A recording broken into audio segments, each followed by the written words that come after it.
Anyway, we'll go on. What about the debt level? Do you think the debt is sustainable? And do you think TCC is being financially responsible with all this debt? Look, debt's an interesting one. What I can say is in the proposed annual plan this year, our debt levels are going to be $81 million less than the forecast. So that's one little win in this.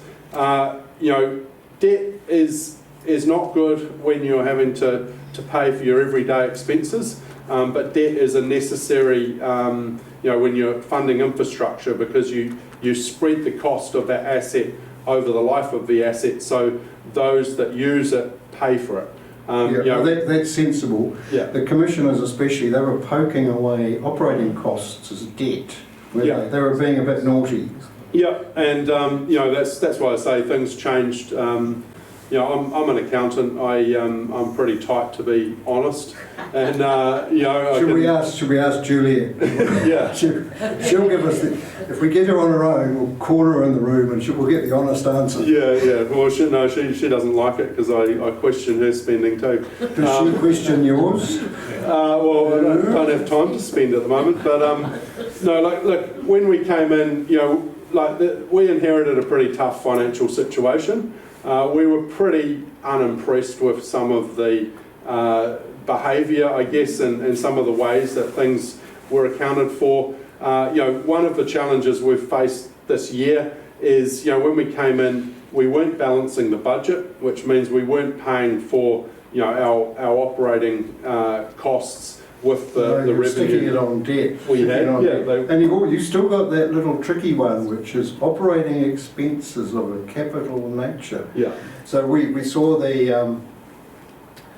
all the money they're spending around the city centre, on bits and pieces like rates relief, and they're putting that on debt too. They've called that capital, haven't they? So I know Glenn tried to get that changed, but he didn't succeed.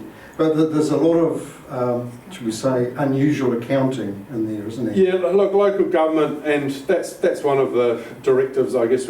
Let's just keep it simple, because we don't need to be too clever.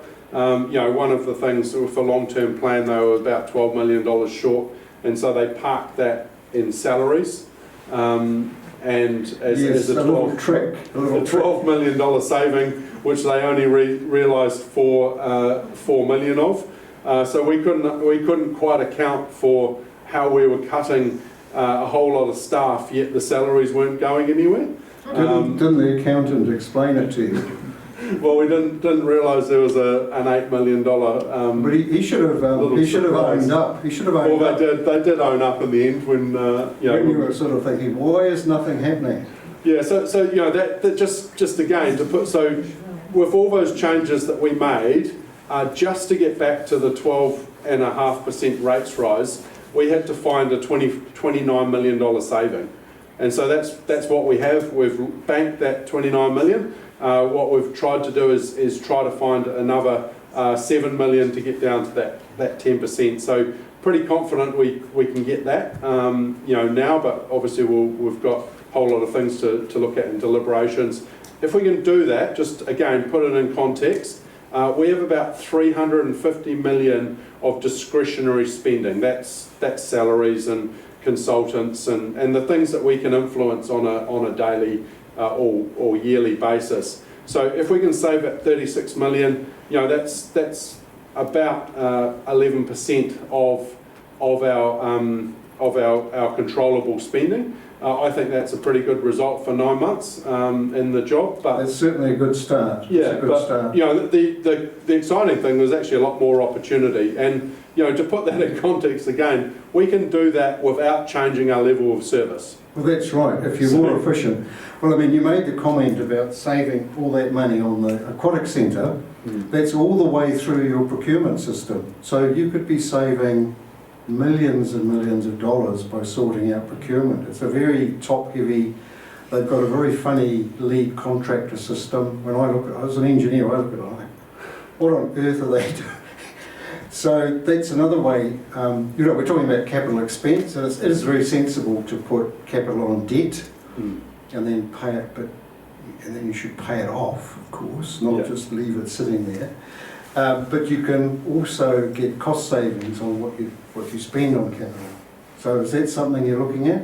Absolutely. Again, one of my pet peeves. And as I've gone around the city, I'll tell you right now that the staff are starting to adjust, but there's a lot of projects at the moment that aren't happening because they've come and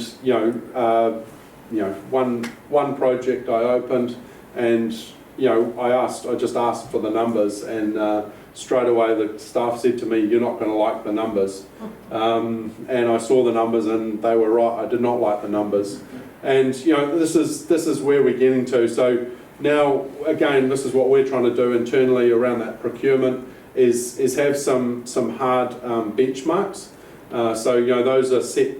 If you want to build a kilometre of pipe, we know what the benchmark is, and if it's more than that, then you're going to have to go through a process.